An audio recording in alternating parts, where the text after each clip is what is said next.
시청자 여러분 안녕하십니까? 우리 지역 패널들과 지역 소식에 대해 이야기를 나눠보는 시사토크 톡까놓고 톡입니다. 그럼 먼저 오늘 스튜디오를 찾아주신 분들 소개해 보도록 하겠습니다. 자, 먼저 정재욱 경남도의회 의원님 나오셨습니다. 안녕하십니까? 안녕하십니까? 네. 다음으로 이수경 경남 사회적가치지원센터장님 출연하셨습니다. 네, 반갑습니다. 네. 자, 일단 두 분 오랜만에 스튜디오 찾아주신 것 같은데요. 바쁘실 텐데 출연해 주셔서 감사합니다. 자, 그럼 먼저 오늘 톡까놓고 톡의 주제 무엇인지 영상을 통해 알아보겠습니다.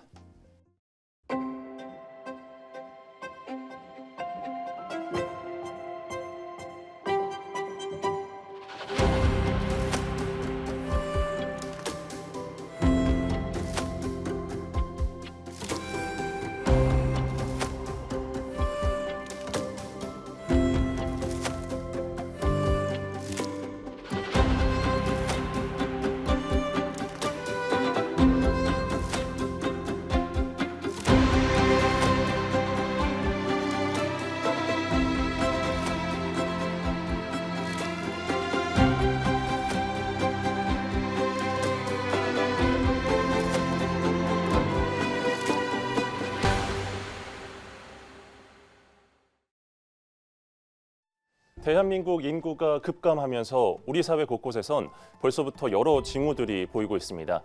이 중 가장 두드러지는 것이 바로 학생 감소에 따른 학교의 위기입니다.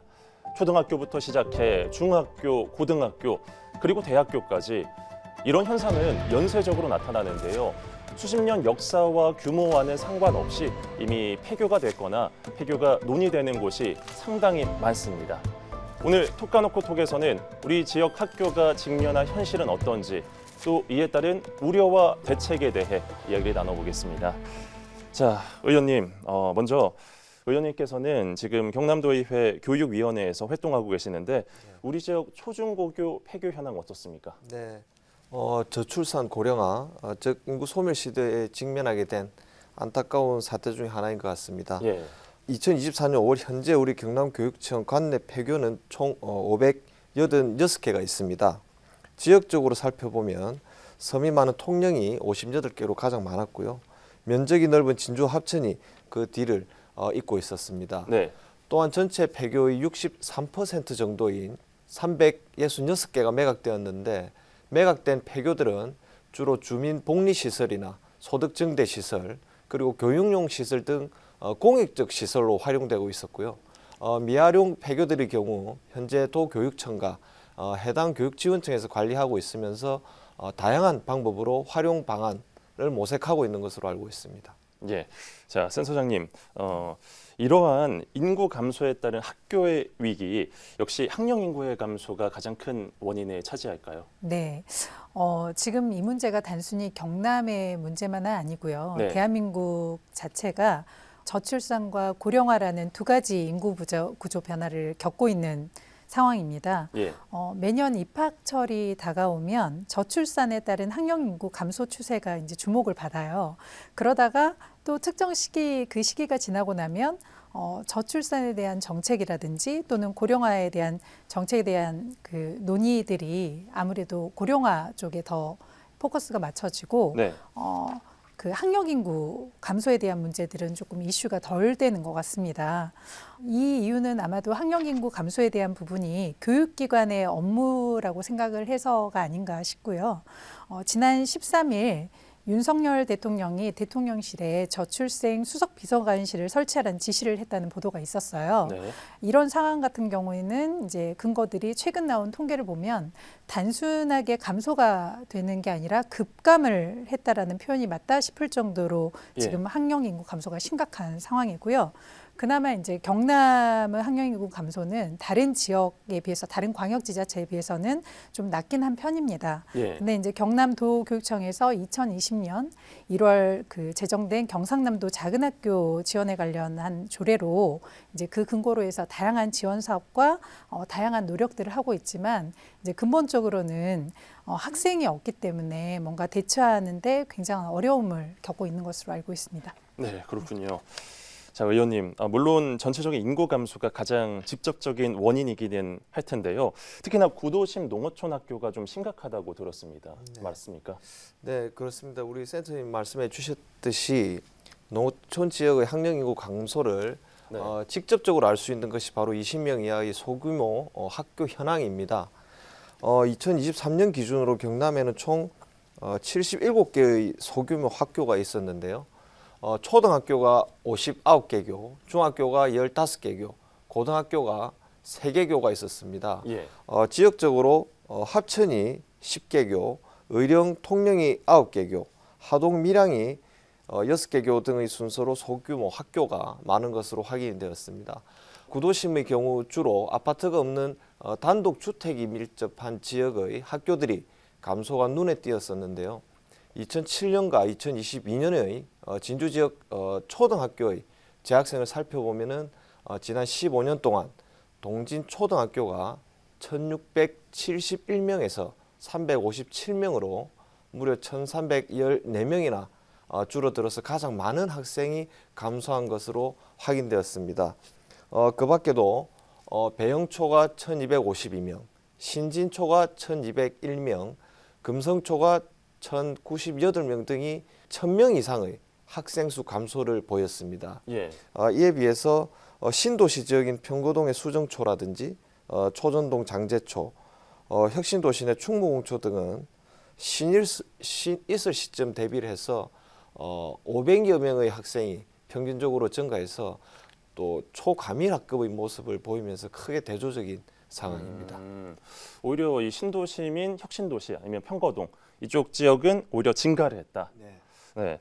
그런데 이곳에서는 오히려 또 과밀학급 개선을 위한 요구가 높다고 들었습니다. 네. 농어촌 학교랑은 좀 다르네요. 네, 현재 혁신도시에는 초등학교 3개교, 중학교 2개교, 고등학교가 1개교, 총 6개의 학교가 있습니다. 초등학교는 평균 1,200여 명, 중학교는 약 900여 명으로 시내 동지역과 비교해 볼 때 초등학교는 약 3배, 예. 중학교는 약 2배 정도의 과밀성을 보이고 있습니다. 앞으로 외곽 지역에서 고등학교가 1개교 이전해올 예정인데요. 지역의 학령 인구 감소 등에 따라서 추가적인 학교 신설이 사실상 불가능한 상황이기 때문에 초등학교의 과밀학급은 당분간 해소되기가 어려울 전망으로 생각됩니다. 네, 그렇군요. 자, 센터장님, 혁신도시 공공기관들과 지속적으로 교류를 하고 계신 텐데 지역으로 내려온 기관 임직원들의 반응도 한번 궁금합니다. 혁신도시 공공기관 임직원들은 네. 좀 전에 그 정 의원님 말씀하신 것처럼 오히려 과밀학급인 학교 시설이나 또는 아이들의 교육에 대한 선택폭이 좁다는 이야기를 하고 있어서 예. 사실 이 학교 폐교와 뭐 작은 학교에 관련된 부분들에 대한 인식은 좀 낮은 편이고요.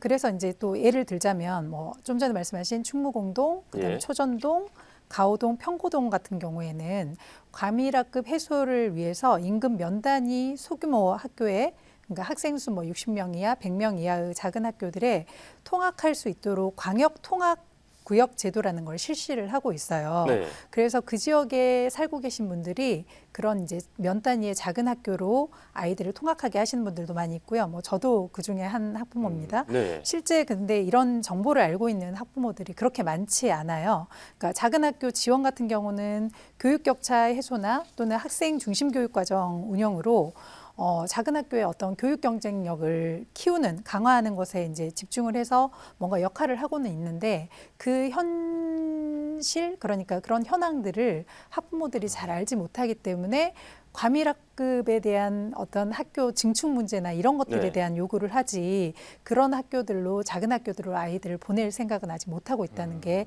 약간의 문제점이 아닌가 싶습니다. 좀 홍보가 많이 부족한 걸까요? 네, 그러니까 우리가 흔히 하는 말로 아는 사람만 아는. 왜냐하면 네. 저도 아이를 보낼 때 작은 학교가 이미 있었는데도 불구하고 통학을 시킬 수 있는 학교가 있었는데도 불구하고 제가 어떤 어려움에 딱 직면을 해서 찾으려다 보니까 주변에서 이제 정보를 듣게 돼서 알게 됐거든요. 그러니까 네네. 원래 알고 있던 정보가 아니었던 거죠. 예. 근데 올해 아마 그 지원 계획들이 많이 보강이 돼서 홍보 쪽에 좀 강화를 하고 있는 것 같아요. 도교육청에서. 네. 네. 알겠습니다.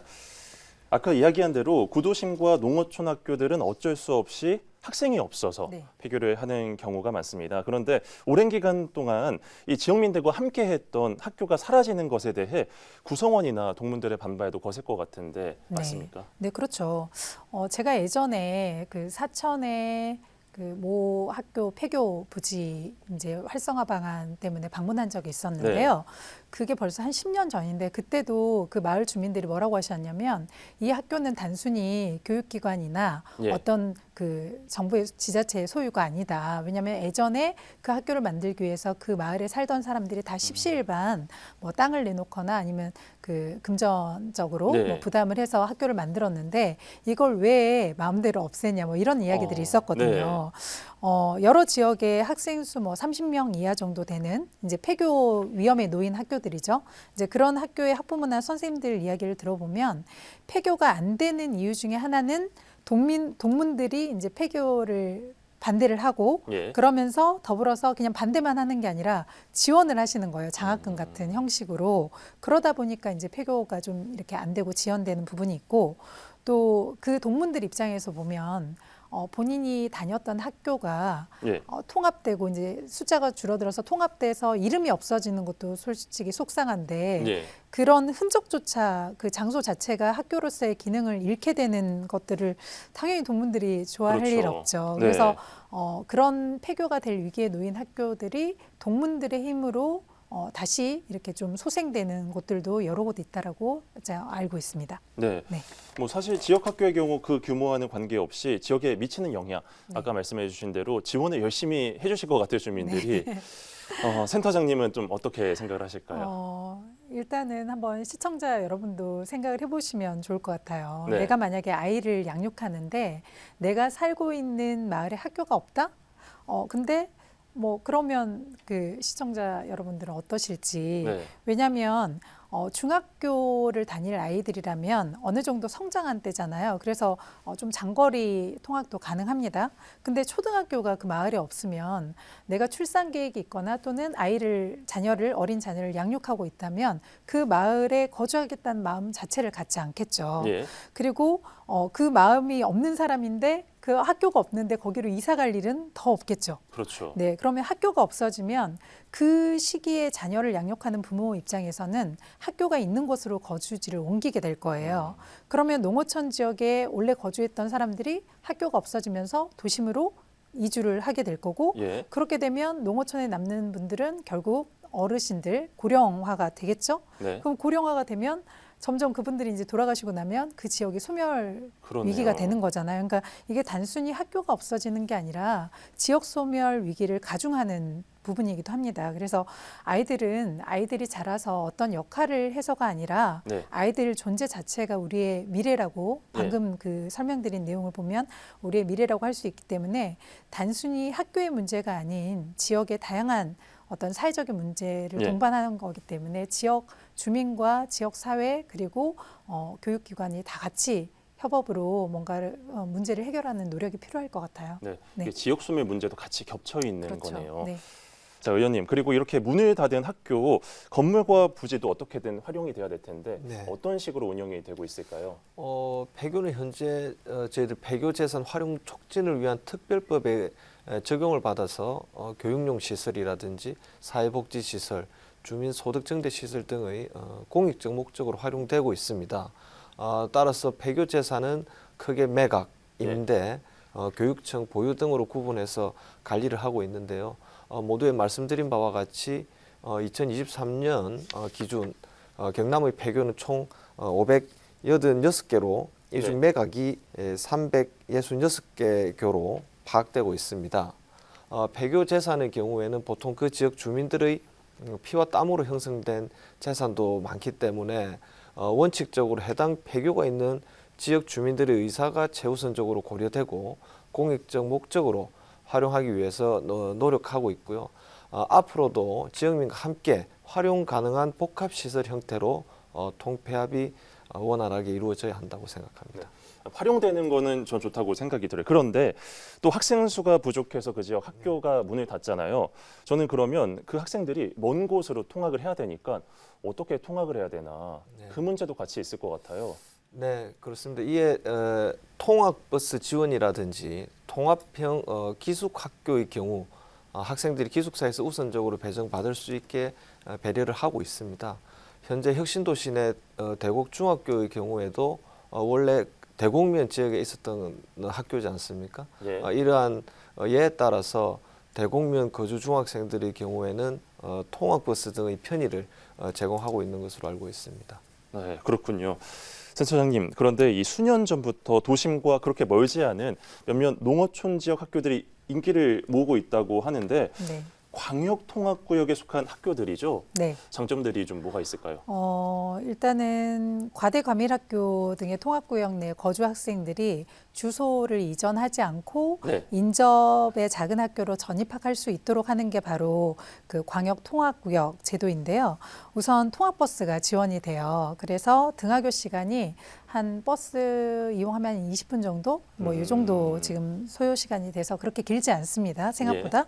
그리고 두 번째는 이제 작은 학교 자율 교과 과정하고 특색 교육 과정에 대한 운영비 등이 이제 행재정적 지원이 확대되고 있습니다. 그 전보다 지금 2020년부터 시행됐으니까 좀 많이 확대된 편이고요. 한 가지 예를 들자면 이제 그 재정 지원에 대해서 한 가지 쉽게 이해할 수 있게 예를 들자면 일반 학교에는 방과 후 과정 교육비라는 게 있어요. 학교 본 수업 말고 이외에 특별 활동을 할 때 내는 교육비죠. 예. 근데 작은 학교 같은 경우에는 수혜자 부담, 즉 학부모가 부담해야 될 비용이 0입니다. 네, 그런 장점들이 또 있고, 그다음에 세 번째는 작은 학교 교직원들에 대한 예. 업무 경감 지원 노력이 있습니다. 그래서 교육공무직이라든지 비교과 교원 지원으로 선생님들이 아이들에 대해서 좀 더 세심하게 관심을 갖고 소통을 할 수 있는 시간적 여유가 좀 있는 것 같아요. 일반 그 과밀 학교보다. 근데 개인적으로 이제 저도 도심 지역에 살지만 면 단위로 아이를 이제 학교를 보내고 있는데요. 작은 학교를 보내고 있는데 학교에 계시는 모든 선생님들이 아이들의 이름을 네. 다 아세요. 그래서 아이들의 이름을 불러주시고 또 아이들과 이제 소통을 할 수 있다는 그게 네. 제가 볼 때 초등교육에서 아이들에게 제가 작은 학교를 보내는 가장 큰 긍정적인 장점이 아닌가 예. 그렇게 생각이 듭니다. 작은 학교 일단 살리기 사업에 말씀을 해주신 것 네. 같은데 그럼 좀 더 깊게 한번 좀 들어가 네네. 보도록 하겠습니다. 함양 서상초등학교를 비롯해서 세 개 학교가 일단 사업에 선정이 됐는데 어떤 사업인지 또 효과는 무엇인지 좀 더 깊게 말씀을 좀 부탁드립니다. 5월 초에 경남도에서 올해 경남 작은 학교 살리기 사업에 고성 동해초등학교, 그다음에 함양의 서상초등학교, 예. 창녕의 이방초등학교 세 곳을 선정했다고 밝혔습니다. 이 사업은 초등학생 자녀를 둔 가구의 어떤 이주를 목적으로 한 사업이에요. 그러니까 단순하게 인접 지역에서 통학을 하는 것이 아니라 가구가 그 지역으로 이주를 할 수 있게 해서 소멸 위기 지역의 작은 학교와 마을을 동시에 지원하는 사업이죠. 예. 그래서 도내의 시군을 대상으로 한 공모 사업인데요. 경남도하고 시군, 교육청이 각각 5억 원씩 부담을 해서 선정된 한 곳당 15억 원씩 지원하는 사업이고요. 이게 메리트는 뭐냐면 그 공공기관인 한국토지주택공사에서 공공임대주택 사업비를 건립비를 약 70% 정도 지원을 합니다. 예. 예, 그래서 단순하게 교육적 질뿐만 아니라 이제 그 지역에 거주하는 그 이주해 오는 분들의 어떤 정주 여건 개선도 함께 되는 점이 장점이고요. 세 곳 학교 중에 한 곳의 그 특징을 좀 말씀을 드리자면 그 함양의 서상초 같은 경우는 학생 수가 약 30명 정도 돼요. 예. 근데 이제 이 교과 과정에 아동 연극을 포함한 교육 과정이 운영이 될 계획이고요. 연극 교육과 생태 교육을 결합한 꿈, 숲, 생태 연극 프로젝트를 지원하는 프로그램을 하고 예. 또 거기에 인공지능 기반으로 한 체험 공간인 창의 실내 놀이터도 조성할 계획이라고 밝혀 있습니다. 그리고 이제 주변에 그 임대주택 10호를 그 한국토지주택공사에서 70% 건립비를 지원을 한다고 했잖아요. 거기에 더불어서 빈집이 있을 거잖아요. 그러니까 네. 빈집에 대한 어떤 문제점을 그렇죠. 해결하기 위해서 예. 빈집을 정비를 해서 거기 와서 거주도 할 수 있고 예. 또는 서상초하고 연계한 단기 유학 프로그램을 운영을 해서 참여자들이 이제 공유주택으로 그러니까 쉐어하우스로 활용할 수 있도록 조성할 예정이라고 하니까 뭐 이런 거주와 이런 주변 그 정주 여건이라고 하는 것들이 같이 개선이 되면 좀 사업 효과가 좀 크지 않을까. 그러면 도시에서 누릴 수 있는 것과 다른 또 다른 혜택을 그렇죠. 예, 농어촌에서 누릴 수 있잖아요. 예. 이제 이런 것들을 통해서 학교를 찾아오게 만드는 예, 그런 기회가 될 것 같고요. 작은 학교만의 어떤 특색 있는 교육 과정으로 좀 전에 말씀드린 대로 학부모와 학생들이 찾아올 수도 있지만 또 하나는 이제 작은 학교의 어떤 교육력이 성장이 되면 그 인근에 있는 지역민들과도 예. 연계되는 활동들이 많아질 거거든요. 그걸 통해서 이제 지역 소멸 위기를 극복하는 어떤 효과를 기대해 볼 수 있지 않을까 싶습니다. 네, 알겠습니다. 자, 의원님 방금 이야기한 작은 학교 살리기 사업을 비롯해서 교육당국에서도 여러 정책들을 모색하고 있는 것으로 알고 있습니다. 어떤 정책들이 좀 있을까요? 네, 작은 학교 살리기 사업을 위해서 2020년부터 경상남도 해당 기초단체, 경남교육청 등이 각 50억 원씩 총 150억 원의 예산을 들여서 고성 영어초, 남해 상주초, 의령 대이초, 함양 유림초 네 곳의 작은 학교 살리기 정책을 추진해 온 결과 작년 말까지 총 122명의 학생이 전입한 실적을 거둔 것으로 나타나고 있습니다. 예. 이러한 정책은 결국 일반 행정과 교육 행정이 함께 손을 잡고 거둔 결과로서 양기간의 협업을 통해서 이 문제 해결의 실마리를 잡았다고 생각합니다. 주거와 직업 그리고 교육과 보육이 하나 되는 작은 학교 살리기 정책이 다각적인 측면에서 분석되어서 보다 정교한 모델로 거듭나길 기대하고 있습니다. 네, 알겠습니다. 자, 의원님, 일단은 저희가 이야기를 한번 잘 들어봤고요. 네. 추가적으로 또 하고 싶으신 말씀이 있을까요? 우리 센터장님께서 아까 말씀해 주신 통폐합 과정에 있는 지역민들의 피해라고 할까요? 예. 조금 이렇게 양보를 해 주셔야 되는 그런 부분이 있는데 저희도 교육위원회에서 일본에 연수를 다녀온 적이 있습니다. 예. 거기서는 학교 주민들과 학교가 이 복합시설이 추진되어 있었는데 초중고 유치원까지 같은 한 공간에 이렇게 자라오고 있으면서 폐교가 되는 학교의 교문을 설치해 두거나 뭐 또 이렇게 정원을 예전의 학교의 그대로 모습을 유지하는 예. 그런 또 그 과거의 향수를 계속 간직해가는 모습이 정말 지역민과 우리 학생들을 함께 아우를 수 있는 공간이 마련되어 있구나. 예. 그런 점에서 저희들도 이런 방향으로 지향해 나가야 되지 않겠나 그런 생각을 해봤습니다. 네, 알겠습니다. 자, 마지막으로 센터장님께서도 추가적으로 하고 싶으신 말씀이 좀 있을까요? 네. 작은 학교를 살리는 일은 어떻게 보면 지역 소멸 위기 대응을 하는 중에서 가장 기본적으로 수반돼야 되는 일이라고 생각을 하고요. 그다음에 작은 학교 살리기 지원 계획은 작은 학교를 알리는 일을 더 확대해야지 살리는 것도 가능하다고 생각이 됩니다. 아무리 예. 좋은 정책이라도 사람들이 잘 모르고 거기에 대한 장점을 모르면 접근하기가 어렵잖아요. 그래서 그런 홍보의 노력이 많이 필요할 것 같고요. 그다음 2020년 경상남도 작은 학교 그 지원에 관련된 조례 좀 전에 말씀하셨는데 예. 그 제정 이후에 지속적으로 단점을 최소화하고 장점을 극대화하려는 노력을 하고 있습니다. 그게 예. 이제 교직원뿐만이 아니라 뭐 교육기관, 그다음 지자체에서도 노력을 하고 있죠. 근데 많은 시민들이 작은 학교의 장점을 알 수 있도록 좀 전에 말씀드린 대로 살리기에 앞서서 알리기를 먼저 네. 했으면 좋겠다는 생각이고, 그리고 시민들은 단순 편의성만으로 이 작은 학교를 아이를 보낸다는 판단을 안 하시고 지역에서 어떤 동반 성장을 위한 배려와 관심으로 접근하는 인식의 변화가 좀 필요한 것 같아요. 장단점이 있겠지만 작은 학교가 농어촌 지역에 위치하고 있다고 해서 교육의 질적인 부분이 절대 그 도심에 있는 학교에 비해서 뒤처지지 않는다는 걸 꼭 말씀드리고 싶습니다. 예, 알겠습니다. 네. 의원님께서도 또 한 말씀 더 해주실 수 있을까요? 예. 지방 소멸의 핵심 원인이 결국 더 나은 직장과 더 나은 교육 환경을 찾아서 서울과 또는 수도권을 비롯한 대도시로 이주하는 것 아니겠습니까? 이러한 측면에서 작은 학교 살리기와 같은 정책은 지역 단위에서 추진되기보다는 국가적 정책으로 확대되어서 지방 소멸의 방파제로서의 역할, 해 나가야 한다고 생각합니다. 아무쪼록 저출생, 고령화, 지방 소멸 이런 문제들의 해결책이 근시안적이고 단편적으로 접근되기보다는 더욱 종합적이고 장기적인 관점에서 논의되길 기대해 봅니다. 네, 말씀 잘 들었습니다. 인구 감소로 인한 지역 학교들의 폐교가 이어지고 있습니다. 학생이 없는 학교가 사라지는 것은 너무나 당연한 일이지만 이런 과정 속에 사각지대에 있는 소수의 학생들이 피해를 입지 않도록 더욱 신경을 써야 할 것 같습니다. 지방 소멸 시대 속의 지역 학교의 미래는 어떻게 될까요?